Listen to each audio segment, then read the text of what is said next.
അപ്പൊ ഇതൊന്നും അറിഞ്ഞില്ലേ? എന്ത്? ഒരു കഥ കേട്ടിട്ട് കുറച്ച് നാളായി. നല്ല മൂട്. ദ്വയാർത്ഥ പ്രയോഗങ്ങളിലൂടെ തന്റെ സ്ത്രീത്വത്തെ നിരന്തരം ഒരാൾ അപമാനിക്കുന്നു എന്ന ആരോപണവുമായി സിനിമാ താരം ഹണി റോസ്. ഉദ്ഘാടന ചടങ്ങിന് പോകാത്തതിന് പ്രതികാരമായി സമൂഹ മാധ്യമങ്ങളിലൂടെ തന്റെ പേര് വലിച്ചിഴച്ച് അവഹേളിക്കുന്നുവെന്നാണ് പരാതി. നമുക്ക് മനസ്സിലായി. പണത്തിന്റെ ധാർഷ്ട്യത്താൽ ഏത് സ്ത്രീയെയും ഒരാൾക്ക് അപമാനിക്കാൻ കഴിയുമോ എന്നും ഹണി റോസ് സമൂഹ മാധ്യമങ്ങളിൽ കുറിക്കുന്നുണ്ട്. എല്ലാം ഞാൻ തെളിയിച്ച് തരാടാ പെണ്ണ് പിടിയാ. ഡ്രസ്സിങ്ങിനെ ഒരുപാട് ആളുകൾ ട്രോൾ ചെയ്യുന്നുണ്ട്. അതിന്റെ ഫോട്ടോസ് എടുത്തിടുക, അതിനെക്കുറിച്ച് മോശമായിട്ട് പറയുക, സ്വന്തം ഫിഗർ ആണോ എന്ന് വരെ ചോദിക്കുക. ശരിക്കും ബോഡി ഷേമിങ്ങും അതിന്റെ ഒരു അതാണ് നടന്നുകൊണ്ടിരിക്കുന്നത്. പിന്നെ എങ്ങനെയാണ് ജീവിക്കുന്നത്? ഉദ്ഘാടനവും ഇനോഗ്രേഷനും ഉണ്ട്. ഉദ്ഘാടനവും ഇനോഗ്രേഷൻ എനിക്ക് ഉള്ളതുകൊണ്ട്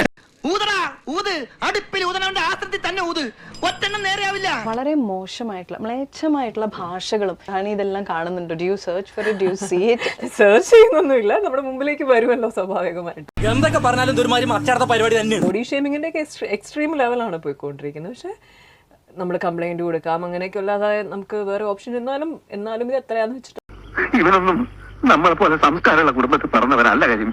ഈ റോസ് ബോബി ചെമ്മണ്ണൂരിന്റെ പേര് പറയാതെ തന്റെ മാനസികമായ സ്വാസ്ഥ്യം, തന്റെ ബുദ്ധിമുട്ട് തുറന്നു പറഞ്ഞ് രംഗത്തിറങ്ങിയിരിക്കുന്നു.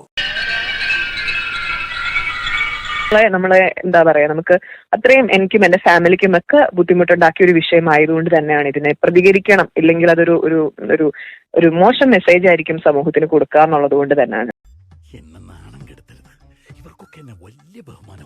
ഏത് സ്ത്രീകളോടും അയാൾ അശ്ലീലം പറയും. ദ്വയാർത്ഥ പ്രയോഗമാണ് അയാളുടെ ഏറ്റവും വലിയ ആനന്ദം. പറഞ്ഞത് എനിക്ക് നമ്മളെ ബുദ്ധിമുട്ടിക്കുന്ന രീതിയിലുള്ള ഇതേപോലെയുള്ള കമന്റ്സുകളോ പ്രവൃത്തികളോ അദ്ദേഹത്തിന്റെ ഭാഗത്തു നിന്നുണ്ടായാൽ തീർച്ചയായിട്ടും അടുത്തത് നിയമ നടപടിയുമായിട്ട് തന്നെ മുമ്പോട്ട് പോകും. തമാശ പറയാതെ അല്ല, കാര്യമായിട്ട് പറഞ്ഞതാ. ദ്വയാർത്ഥ പ്രയോഗം നടത്തി പിന്നാലെ നടന്ന് നിരന്തരം അധിക്ഷേപിക്കുന്ന വ്യക്തിക്കെതിരെ ഹണി റോസ് ഇന്നലെയാണ് പേരെടുത്തു പറയാതെ സമൂഹ മാധ്യമത്തിൽ പോസ്റ്റ് ഇട്ടത്. അത് ജോറായി. എനിക്ക് താഴെ അശ്ലീല കമന്റ് ഇട്ട കുമ്പളം സ്വദേശിയായ 60-കാരൻ ഷാജിയാണ് പോലീസിന്റെ പിടിയിലായത്. അതൊക്കെ ഗോപാലകൃഷ്ണൻ ഒരു നമ്പറല്ലേ? ഇത് എന്റെ ഒരു നമ്പറാ. അശ്ലീല കമന്റുകളുമായി അധിക്ഷേപം നടത്തിയ 30 പേർക്കെതിരെ സ്ക്രീൻഷോട്ടുകൾ സഹിതമാണ് ഹണി റോസ് പോലീസിൽ പരാതി നൽകിയത്.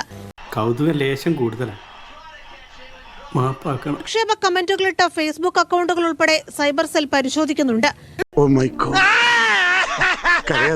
ക്കെതിരെ സ്ത്രീത്വത്തെ അപമാനിക്കൽ, IT വകുപ്പ് എന്നിവയാണ് ചുമത്തിയിരിക്കുന്നത്. ഒളിഞ്ഞിരുന്ന കുറ്റകൃത്യം ചെയ്ത മുഴുവൻ ആളുകളും പിടിയിലാകും.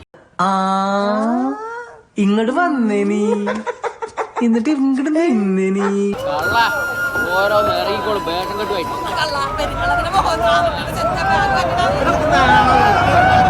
ഇത് താമസിക്കണ്ട, നിങ്ങൾ ചെല്ലേ. എന്നാ ഞങ്ങൾ അങ്ങ് ഇറങ്ങട്ടെ. ആയിക്കോട്ടെ. ദോഷായി.